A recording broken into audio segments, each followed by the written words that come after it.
It's been 25 years since we lost one of the greatest lyricists to ever do it, Biggie Smalls. First memory of Big, I would have to say that would probably be Party and Bull from the Who's the Man soundtrack. He had the Mary J remix. He had Party and Bull, and she was hot. Party and Bull. I was like, yo, he got bars. And then Shaq had a song, You Can't Stop the Rain. And he was like, condos with elevators in them. One of my first memories of Big Papa, Biggie Smalls, was him and Puff Daddy driving backwards or driving in reverse on a video as we were hypnotized by his lyrics, hypnotized by his rhymes, and the Versace shirt that I'll never forget. The first time I had an opportunity to lay eyes on him I was at USC. He came to our little auditorium, one of those Friday night concerts, but with small venues where he's on the mic, they got the staticky speakers going on, and he was just laying down the tracks. It was crazy fun. I actually met him briefly at San Jose State University. He was there, I guess, kind of promoting the album. Wasn't a big superstar yet, so, it was actually cool to meet with him and talk with him. His whole flow was offbeat, but always on. It was a new type of cadence, a new rhythm, a new sound. Puff had that hit-making magic. I'm the biggest Martin fan I know, or at least I like to think I am. Biggie was featured on one of the episodes, and anybody who knew him personally would always attest to the same thing. Like, he was one of the funniest people that they had ever met, and that episode is a beautiful example of that. Well, first of all, I was an M2 fan, loved Juicy Fruit, and I remember hearing it on the radio one day, but it was a different version. It was something else. It was all a dream. I used to read Word Up magazine, Salt and Pepper, and Heavy D up in the limousine, and that was it. I'm hooked. From then on, Biggie Smalls was my guy and could do no wrong. I think he resonated, at least with me, because I read Word Up magazine. I was so young when Biggie died. I mean, I was like barely in middle school. And so I don't think I appreciated what we lost until I got older, and really understood and appreciated his music.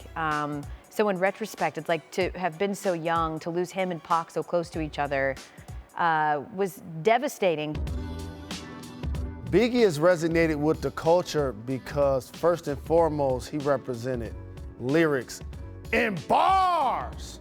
He went from being a street cat to being able to make mainstream songs and radio songs. Biggie, Notorious B.I.G. commercialized hip-hop. He made it something that everybody, whether you were white, black, Latino, everybody was bouncing to those beats. He resonated by telling stories. He told our stories. He told them in a way that made you want to be a part of it, that made you follow him from start to finish. He could captivate you and hold you for 3 minutes and 46 seconds, which is really hard to do when I was 17. And that was my prom CD, because I wanted to make sure that the lady with me understood that Biggie Smalls was taking us back to Cali. That's the thing why he remains relevant, I believe, a quarter century later, because there's no one way to talk about the guy. Whether you're coming at it from a strictly rap standpoint, you're appreciative of the art that he gave, but you also think about, like, what could this guy have done had he just been given the most beautiful gift there was, and that's just life. And then I also think about the people close to him who still mourn him, who still celebrate him every day. And that those are very real parts of the grieving process. But whether he was an entertainer who changed your life. So when you lose such a significant part of, I don't want to say your identity, but maybe that is the word in a way, your musical identity, your part of your musical calculus, whether you were growing up, whether you were like me, super young, or whether you were in college around that time when Big passed, or whether you were into adulthood, it reminds you about a part of your life when you felt the world change. So that's why I think Big remains relevant 25 years later, and he'll be relevant 25 years later when it's the 50th anniversary. B.I.G., the best song, the greatest song, the one I can remember. Going back to Cali, whenever I got on that plane from New York going back to L.A., I always had that playing. There's so many. It may be I got a story to tell, and I've always wondered if it's true, and if so, who that Knicks player was, because that's a hell of a story. My favorite Biggie song is Who Shot Ya? Separate the weak from the obsolete. Like that, those words, and me hearing Puffy talk at the beginning of that track, and just the way it feels, it just energizes me. My daughter loves Mo Money, Mo Problems. That's probably a problem for me.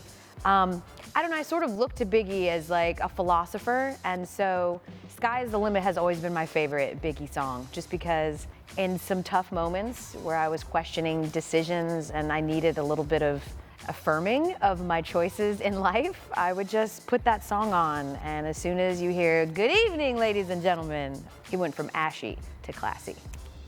I'm still firmly at the ashy spot. To protect my position, my corner, my lair, while we out here say the hustler's prayer. If the game shakes me or breaks me, I hope it makes me a better man. Take a better stand. Put money in my mom's hand. Give my daughter this college plan so she don't need no man.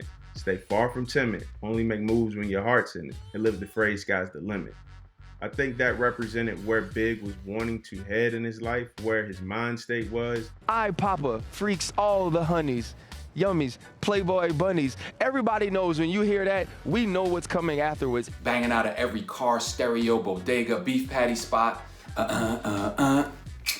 Biggie Smalls is the illest. And those that rushes my clutches get put on crutches. Get smoked like Dutches from the master. Hate to blast ya, but I have to. Whew. Hot, sicker than your average. You know when he said, "Pink Gators, my Detroit players." You know I went and got a fresh flower today because of that lyric. Biggie was the best, still is the best, will always be the best to me. He made me feel like I couldn't write. Like the way he poetically wrote made me feel like I needed to become a better writer.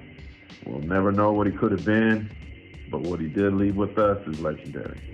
Every so often, and I just think like, wow, man, like what could have been, like what should have been. But I'm just thankful that, you know, we got what we got out of him while we had him here for such a short amount of time. When I look at Big and I just think of the gifts that he afforded to this world, for me in particular, that's a book that I'm releasing in May, a biography of Biggie Smalls ahead of what would have been his 50th birthday. So we talk about how can you stay relevant 25 years later? He's still inspiring people to chronicle his life. That's just a testament to how powerful art is and how powerful storytelling is and how powerful putting words together is. Like you could change the world